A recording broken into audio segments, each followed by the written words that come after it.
السلام عليكم اخواني اخواتي. في هذا الفيديو الجديد، هذا الاستاذ حار زوين تعجبني بالكلام ديالو. قال اللي كاين قسم الحكومه، قال كيفاش تعيش منظومه التربيه والتعليم في اقسام ثلاثه اللغات للمستوى الابتدائي.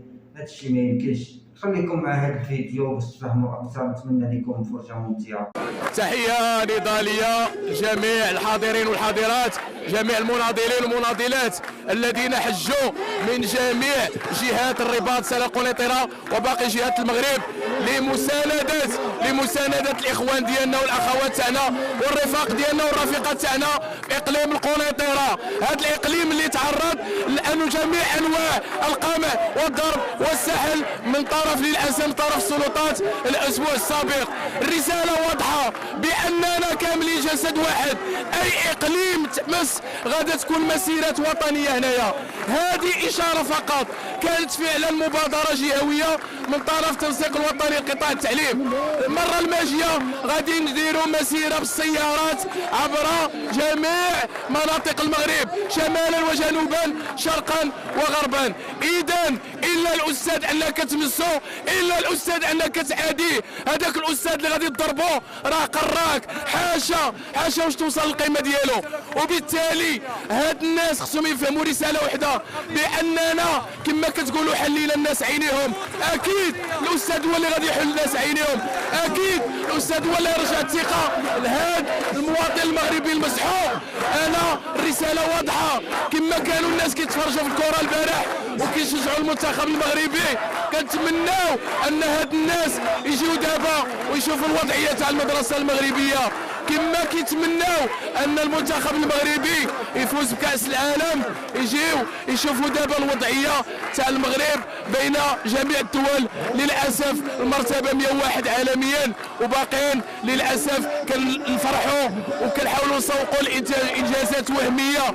هذوك اللعابه راه مشيتي تقضيتيهم من دول اخرى لقيتيهم موجودين، الا النادر هما اللي ابناء هذا الوطن، الا النادر هما اللي تربوا في الانديه المغربيه، الا النادر هما اللي تكونوا في المؤسسات المغربيه.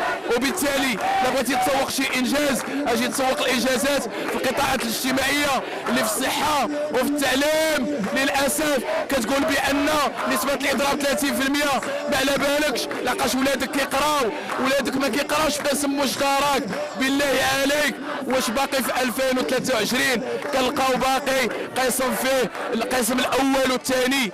انا قريت قسم في الاول والثاني 56 تلميذ، وقرينا الثالث والرابع والخامس والسادس.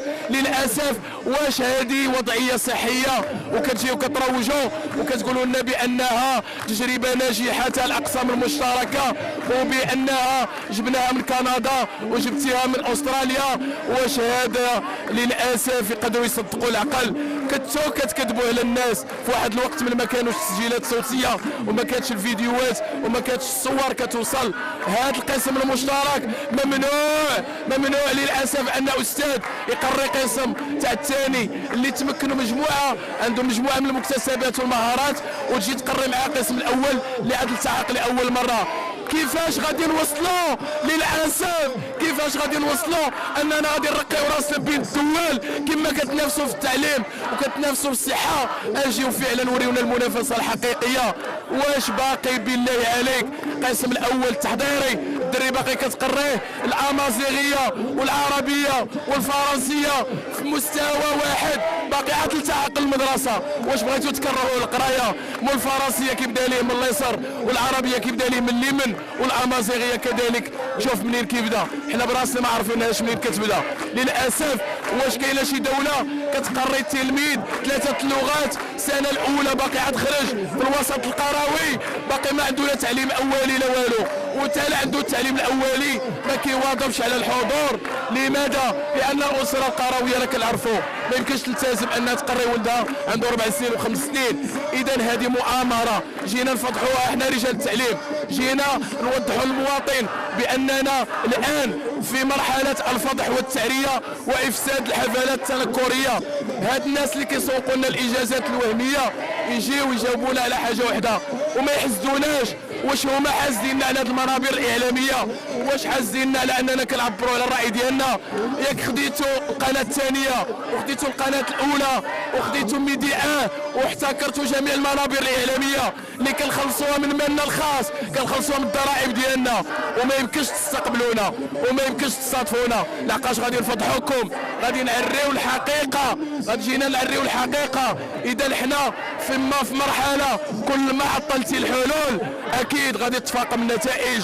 غير عطل الحلول، غير عطل وتماطل وحاول ما امكن تعيينا. الاستاذ راه ما كيعياش، الاستاذ عنده مبدا لن نتراجع، والاستاذ عندها مبدا لن تتراجع. اكيد كثرتوا لينا المراوات وكثرتوا لينا العيالات وكثرتوا لينا النساء للاسف باش ضربوا النضال في الصميم ديالو، ظنا منكم ان هذه المراره ما كتناضلش وتكتفي بالقوت اليومي العيش ديالها، ولكن للاسف الاستاذه والمناضله كذبت لكم هذه المغالطات وبينات بان هذيك المراه اللي كتخدموها في الكابلاج وكتصبر على الذل وعلى الاهانه، الاستاذه راه وراتكم بانها لبوءه شرسه ومناضله. ها هما النساء المغربيات، ها هما النساء الشريفات، ها هما النساء اللي بينوا بان الاستاذه هي مرجع. الاستاذه ما تصبرش لكم الذل، لكم دوزين الذل على للاسف ما حشمت نقول موظفات اللي بغيتوا تردوهم عبيد، بغيتوا تردوهم خماسه. للاسف الاستاذه غادي تكون نموذج للتعبير على الراي. هذه المنابر الاعلاميه اللي هي بديل الاصوات الحره راه ما غاديش تحجبوا علينا، عطيناكم كل شيء، ولكن الصوت الصادق كيوصل للمواطن، لان الصدق هو اللي كيوصل. المواطن ما بقاش كيسيق الكذوب. للاسف كنتو كتكذبوا علينا وكتمشيو 5 سنين كتغبروا، كتوعدونا بوعود وكتغبروا، ما كتبقاوش تبانوا. ولكن دابا الوقت تبدلات، ولات تصويرات، ولات فيديوهات، ولات تسجيلات اللي كتفضح الكذب ديالكم. وبالله عليك السي وهبي واش غادي تخرج علينا وتقول لنا بغينا نلويو الدراري تاع الدوله؟ كيفاش غادي نثيقوا فيك انت اللي كتلوي الدراري تاع الدوله وديال الاحزاب؟ انت اللي كتقول الاخ النوش لما رجعتي 17 مليار تاع الدرهم، يعني 1700 مليار سنتيم، ما غاديش نترشح معاك، ما غاديش ندخل معاك الحكومه، تترجع عاد نتسامحوا معاك. وفين هي التصريحات تاعك؟ انت يا الوزير طالبي اللي قلتي لنا لما عطيتكمش 2500 درهم ضربوني بالحجار. احنا كما قلت لك دائما احنا ما نضربوكش بالحجار، المواطن المغربي هو اللي كيعرف ليك. احنا غادي نضربوك بالصمود وغنضربوك بالنضال وبالتحدي. راه ماشي الاقتطاعات اللي غترجعنا اللور، واخا تعيا ما تقطع والله لا رجعنا اللور. الاقتطاع ما غيزيدنا الا صمود.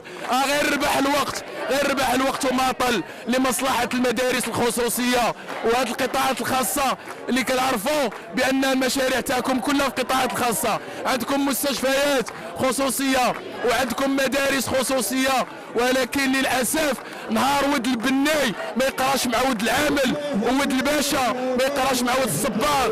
نعرفوا بان الدراسه المغربيه العموميه غادي نصليو على صلاه الجنازه.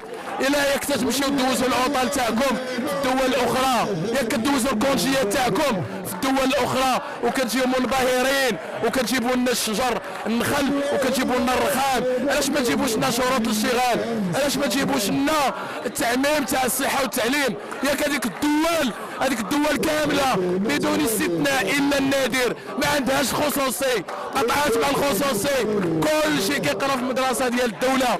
واش نتوما بغيتوا تقدموا في الرياضه وتخلفوا في القطاعات الاساسيه؟ وشكون اللي كينتج في الرياضه؟ راه الرياضيين كيخرجوا من المدرسه، الرياضيين كيخرجوا من المؤسسه التعليميه، وانتوما باقي كتعطيو الاستاذه عندها 60 سنه غتقري لكم التربيه البدنيه، 60 سنه غتقري لكم الرياضه وحاطين عليها في لوب الوادي طو. كيفاش غادي تنتجوا هاد اللاعبين؟ حتى الملاعب الرياضيه وليتي خصك تخلص عليها تلعب، خصك تخلص 300 درهم الساعه.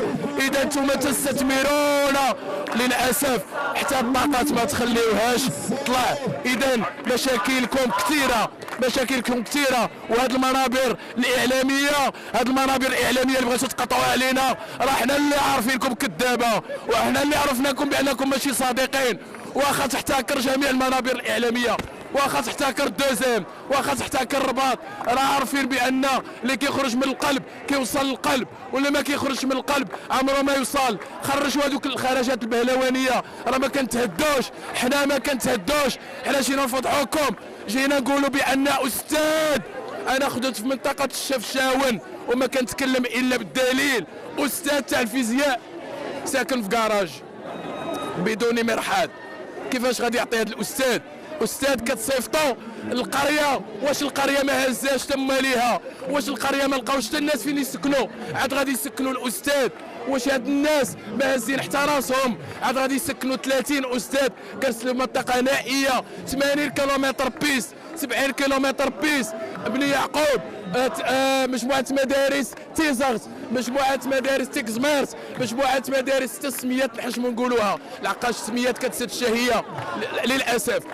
هاد الناس كنمشيو ما كنلقاوش عندهم حتى السكن، وكتجي نتايا للاسف كتكتبها في المقرر الدراسي وما كتسترش راسك، كتجي تكتب في النص القرائي بان المدرسه وسمعوا عباد الله، وهذه في القراءه تاع المستوى الثاني كاتبين بان المدرسه توجد على ربوه في الجبل ويوجد بها مسكن صغير للاستاذ.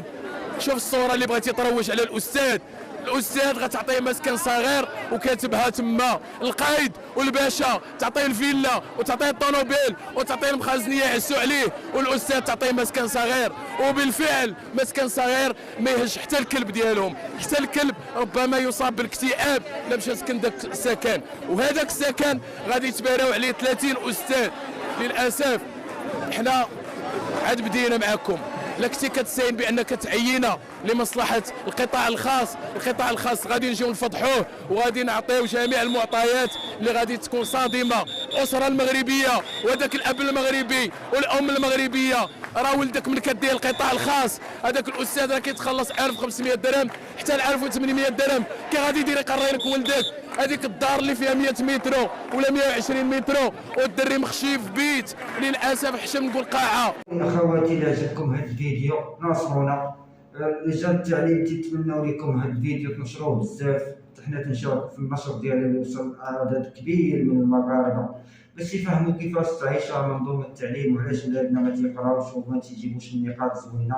ولادهم ما تيقراو في خير واحسان، وحنايا ولادنا ضايعين شهرين دابا ما قراوش. هذا الاستاذ عجبني بزاف، نتمنى يعجبكم حتى نتوما. ما تنساوش شي تعليق زوين، شي لايك، اللي ما اشتركش يشترك معنا في هذه القناه. وشكرا لكم على المشاهده، نتلاقاو ان شاء الله في فيديو جديد.